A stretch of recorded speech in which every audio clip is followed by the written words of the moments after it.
Halo guys. Halo. Perkenalkan, kami kelompok 2. Di sini kami akan membawakan materi tentang muskuloskeletal dengan tindakan ROM atau range of motion. Selamat menyaksikan. Halo. Perkenalkan, saya Rifki Ardiansyah. Saya di sini sebagai dokter. Perkenalkan, saya Agung Sarahmanisru sebagai perawat. Halo, saya Kanaya sebagai pemateri 1. Saya Kayasendra sebagai pemateri 2. Halo, saya Retno Pinasti sebagai ibu dari pasien. Saya Nurhaliza sebagai pasien. Saya Nurhaliza sebagai kakak pasien. Halo guys. Perkenalkan, nama saya Widya. Saya Niki Fasulfani. Saya Nurhaliza. Kami sebagai editor.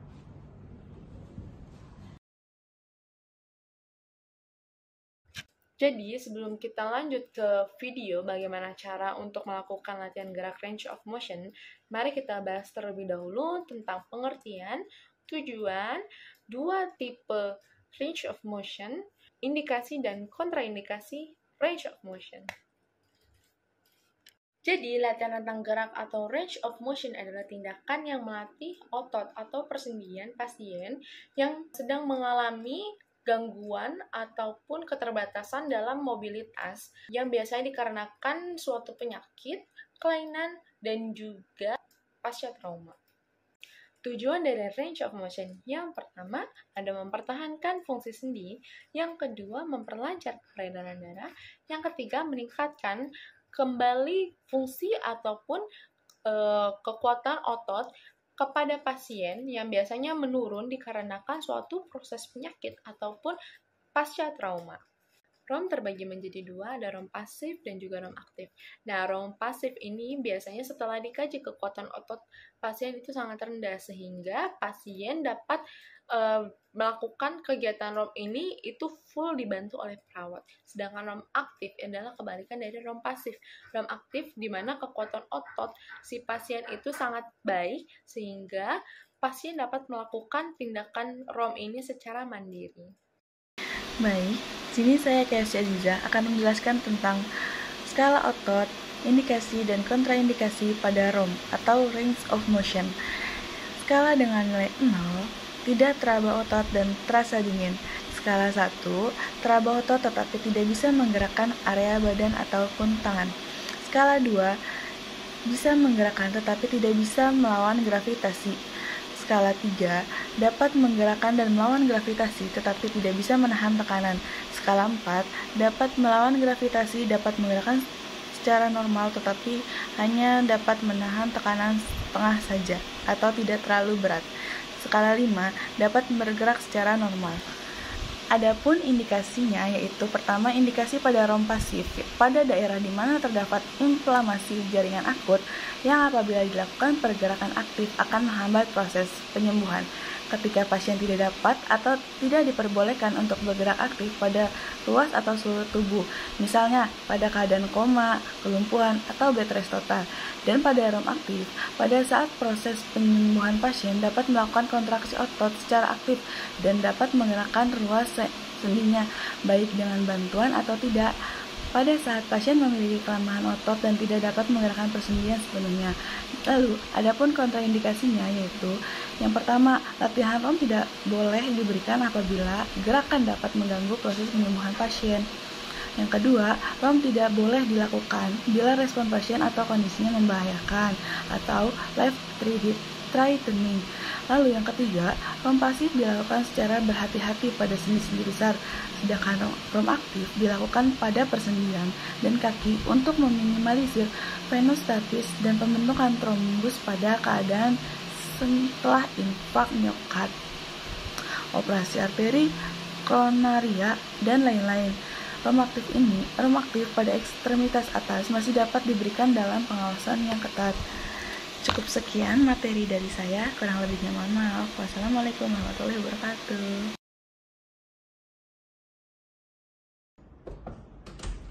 Selamat pagi.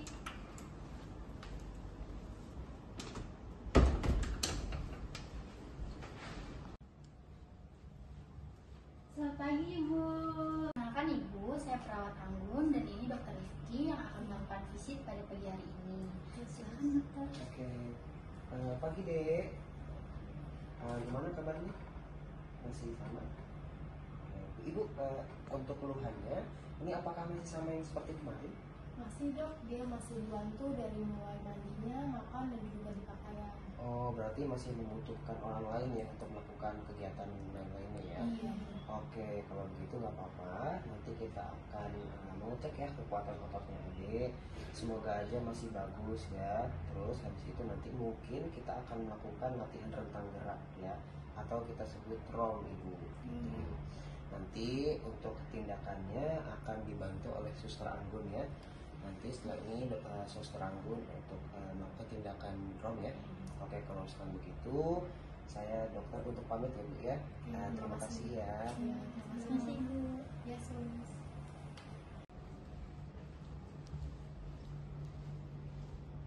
Selamat pagi Ibu, Adik. Perkenalkan Ibu, Adik, saya perawat Anggun yang tadi visit bersama dokter. Sesuai dengan kontrak dengan dokter tadi ya Ibu, kita hari ini akan melakukan pengkajian, pemeriksaan kekuatan otot adik, dan nanti kita lihat ya Ibu, otot yang lemah tuh sebelah mana. Setelah itu kita akan melakukan latihan rentang gerak atau disebut ROM. Oke, sesuai dengan standar keselamatan pasien, Ibu bisa bantu sebutkan nama adiknya? Nama anak saya Lisa, Sus. Baik, dengan adik Lisa Ibu tanggal lahirnya? Tanggal lahirnya 10 Januari. Benar ya Ibu, dengan adik Lisa. Nah, baik. Nanti kita melakukan pengkajian ototnya dan latihan rentang geraknya di sini aja ya Ibu. Nah, keluarga bisa menemani agar nanti keluarga juga bisa membantu adik untuk latihan rentang gerak. Untuk waktunya kurang lebih 10 menit ya. Ibu bersedia? Sedia. Kalau begitu saya akan mempersiapkan alat Ibu. Iya, Sus.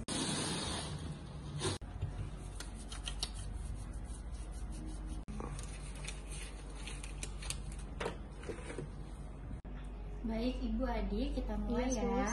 Yang pertama saya akan melakukan pengkajian kekuatan otot adik. Adik, selimutnya saya turunkan ya. Masih.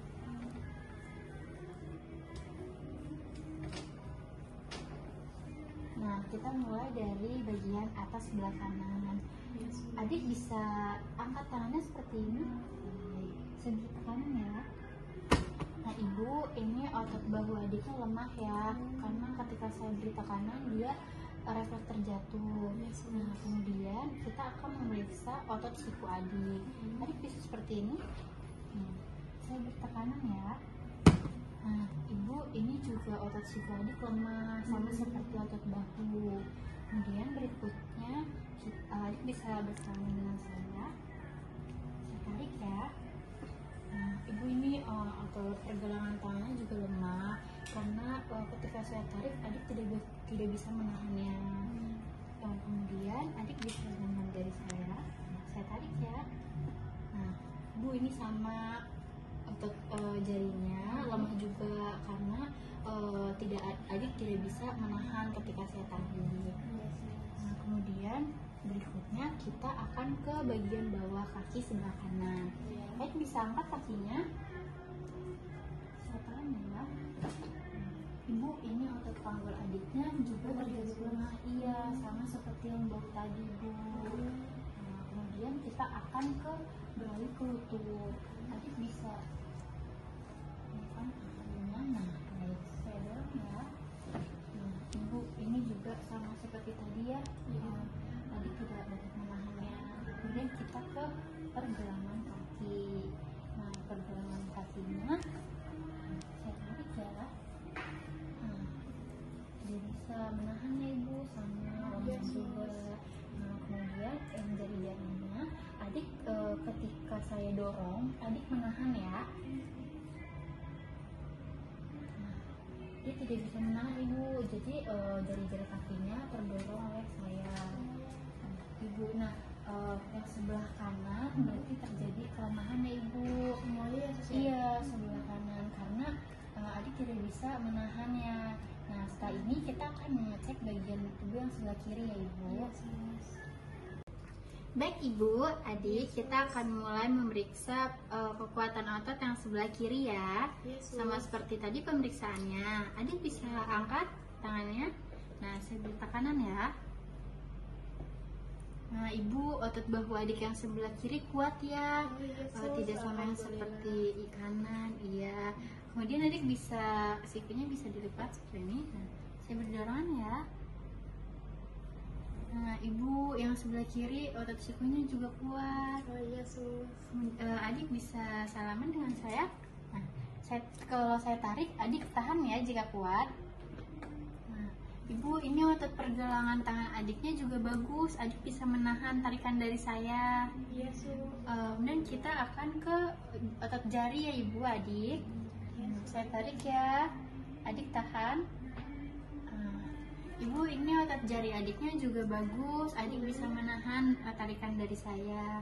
Berarti kekuatan otot adik yang sebelah kiri atas itu bagus ya ibu, adik. Kita beralih ke kaki bagian kiri. Adik bisa angkat kakinya sambil tahanan ya. Nah, ibu, otot panggul adiknya juga bagus ya. Adik bisa menahannya. Kemudian kita ke lutut. Saya dorong ya. Nah, ibu, ini juga otot lutut adiknya kuat. Kemudian kita ke pergelangan kaki. Adik sama seperti yang sebelah kanan ya. Nanti kalau saya dorong, adik tahan jika kuat. Ibu, ini pergelangan kaki sebelah kirinya juga kuat, tidak terjadi kelemahan. Selanjutnya kita ke jari-jari sebelah kiri. Tahan ya adik. Nah, ibu, otot jari adiknya juga bagus ya. Berarti yang tubuh bagian kiri tidak terjadi kelemahan karena kekuatan ototnya semuanya bagus. Baik, kalau begitu nanti saya akan melakukan latihan rentang gerak pada bagian tubuh yang sebelah kanan. Nanti yang sebelah kiri ini adik bisa melakukannya sendiri ya, seperti yang nanti saya contohkan.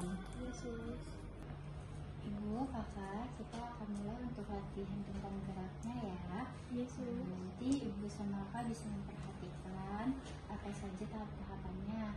Setelah itu ibu dan kakak bisa membantu adiknya untuk latihan secara mandiri atau dibantu keluarga. Baik, saya mulai ya. Adik, nanti posisinya akan lurus dan tidak menggunakan bantal. Jika adik merasa pusing, mual atau sesak, bilang ya. Baik, kalau gitu saya akan mengambil bantalnya ya adik.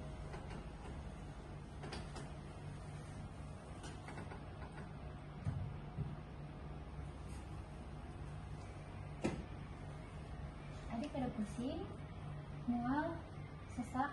Tidak ada. Baik, kalau gitu kita mulai ke gerakan yang pertama ya. Gerakan pertama yaitu kita menempelkan dagu ke dada.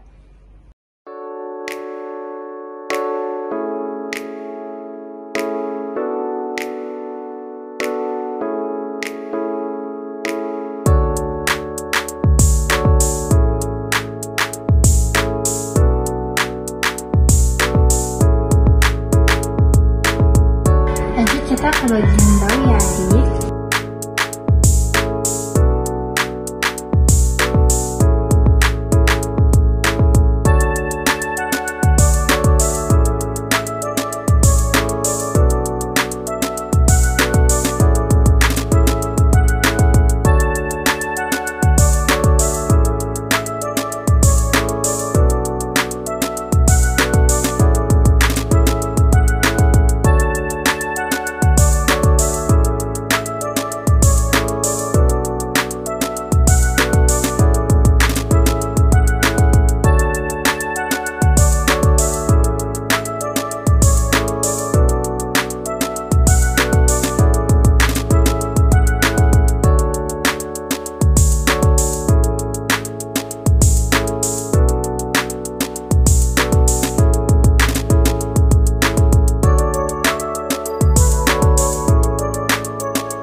kami. Semoga bisa bermanfaat bagi penonton. Kurang lebihnya mohon maaf. Wassalamualaikum warahmatullahi wabarakatuh. Dadah. Bye.